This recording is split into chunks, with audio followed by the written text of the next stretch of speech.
Hello, welcome back to the channel.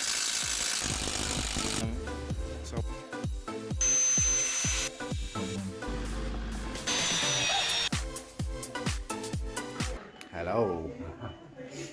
Today we won a great discovery, and we've got a knocking noise from the back. So we've checked what it was, and we believe it's the shocks. So new shocks purchased, 70 something quid, 73 quid or something. Yeah. £73, two new shocks, so we're going to fit them today, and hopefully that will get rid of the knocking noise. We have rocked the car while one's holding the shock and one's holding it. Did feel like a wheel bearing, but it definitely ain't the wheel bearing, so it ain't the Watts link, so we can only think it's going to be the shock, so we're going to replace them. So we'll show you what we're doing.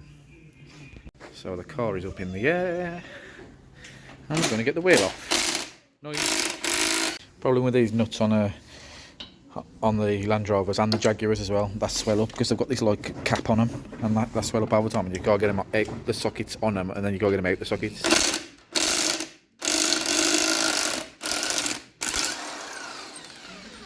They do get stuck in the sockets. I think you can buy like stainless steel full nuts for these.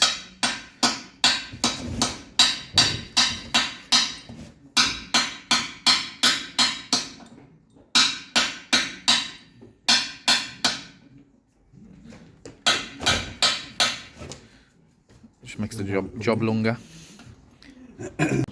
Off with the wheel. This is the shock. This has been converted from air, as you can see, to springs. That's got to be done 5 years ago, eh? Yeah. Not longer. Yeah. Kept deflating, so just had it converted. This was before we was looking at them. It's probably about 7 or 8 years ago. Else we would have done it ourselves. We got it done at another Land Rover garage. I think it was, what was it, like they charge you 200 quid or something? Yeah. Yeah. I think it was about 240 quid. Yeah, to stick them springs on and turn the light off. Anyway, we've got a bolt up there, we've got one down there, and then it comes out and the new one goes in. It's a pretty simple process to do this. These are some probably the original shocks, unless they come with steel. I don't know, but they've been on here at least 10 years. So let's get them off and get some new ones on. It should make the ride a little bit better. So we'll get them off and get some new ones on. What size is that, Dad? It's 18. 18. So bottom bolt all the way out. That's all that holds it in there. And then once that one's undone, you can just pop the shock out of here. I don't know what I'm doing on my knees. Oh mate, gotta lift it up. So we'll get that out there.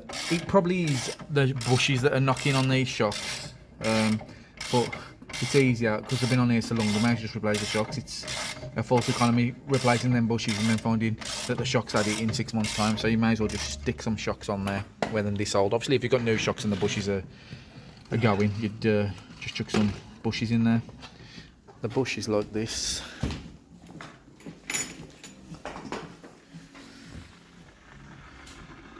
That is the bush that would normally go in.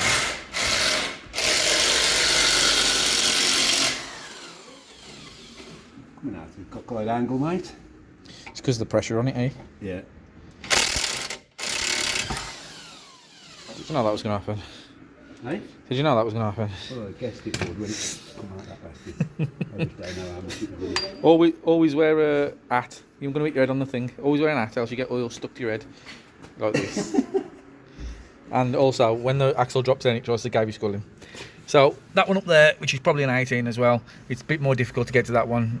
Just have to use a normal ratchet on that one. We've had this off not long ago when we did the... Did we have this off before? This shock? Yeah. No. Oh, Or did we have it off the other one? It was off that one, were we? we've had them off. Oh yeah, we did a spring conversion off the other one, so we had them off there. So yeah, that top one, and away you go. Just get this bolt out of here, and then pull the shock out of its holder. And that's it, it just goes into that bit there, look. And it's probably these bushes. I mean, they've been there a long time, so they've probably got a fair bit of movement in them. They don't look bad, do they? They look pretty stiff still. Well, yeah, you can't make them with your hands, can you? So hopefully it's that, because the last thing we want to do is find out that it's something else. If it's this Watts knocker, I want to knock its knocker off. Because that's about the 5th one, that's it. But hopefully it's this. But it needs new shocks anyway. Yeah, you can't tell anyway, can you? I mean, these are quite... I mean, there should be... And they're coming back out.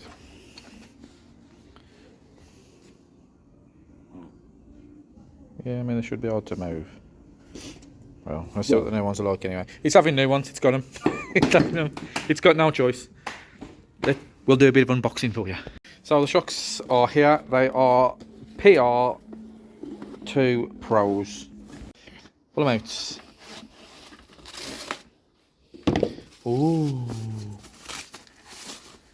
Well, they've got stickers on them as well, just to make you feel good. Yeah. So there you go. They look nice. Shiny. So we've got to put that on anyway. Shiny. See if you can pull them out. Hey, man. A bit stiffer than the other ones, are they? Yeah. Okay, we'll put them on in the same way that we took the others off. Obviously, you got to do both at the same time, so 2 have been purchased. Give it a bit of a wire brushing first before we put the new stuff on. Maybe, what do you think? Does it need a paint in that bit? Yeah, I'll put a sweat a bit of on the seal. Not on the seal. Truck bed liner. Yeah. Might as well. It could do with if you can get the scrape up the back of this spring as well. It's coming off all up there. And just do this shock tower thing, yeah, because it's all flaking off. Because this, miraculously, has had no welding on the chassis.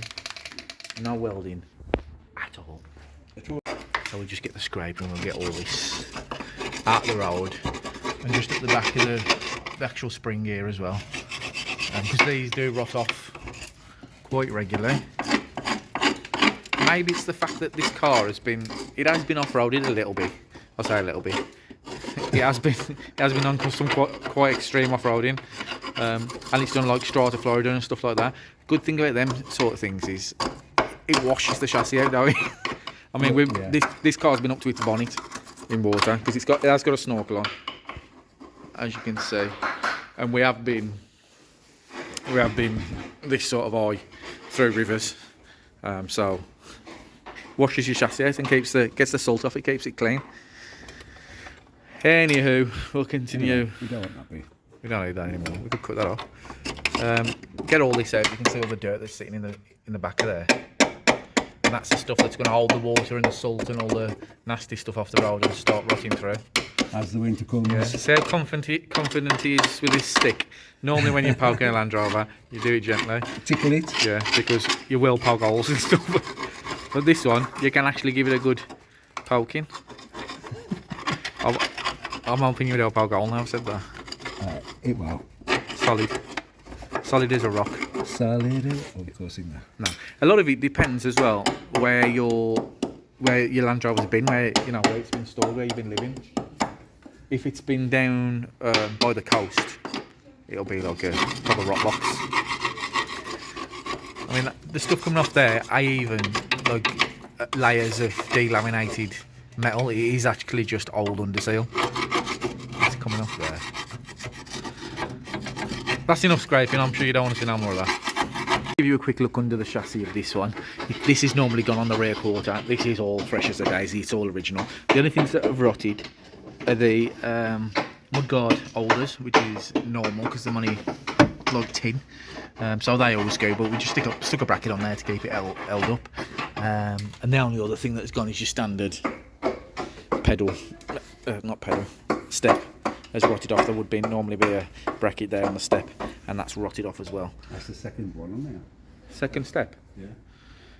Yeah. So they just rot eventually, but you can see under this chassis is absolutely mint. Even down in your corners here where they go, mint, and up in your wheel arches, this one is all solid and all absolutely mint. It does need some. It's going to need some shock towers in the. Let's put a light on.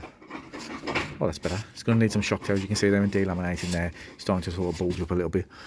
But as you can see from the chassis there, absolutely. They don't normally get down there. They'll go up here. This one's all solid. It's passed its MOT every year without any issues really. There's a few little oil leaks. I've been wanting leaks on this one, but that's maybe why it's not rotten, because it's self-lubricating the chassis and anti-rusting it. It's got Discovery 3 wheels on this one, which are nice 18s. that's just been sprayed up with some truck bed liner. Let that dry. It's worth doing this occasionally. This is obviously my dad's car, so he wants to keep it the best he can. So it's worth doing this sort of stuff on the occasion. Stuck.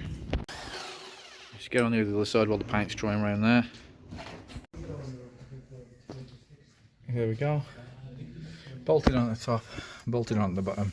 Just pull it apart and put it on, and that's the same on the other side. So you will have to pull it apart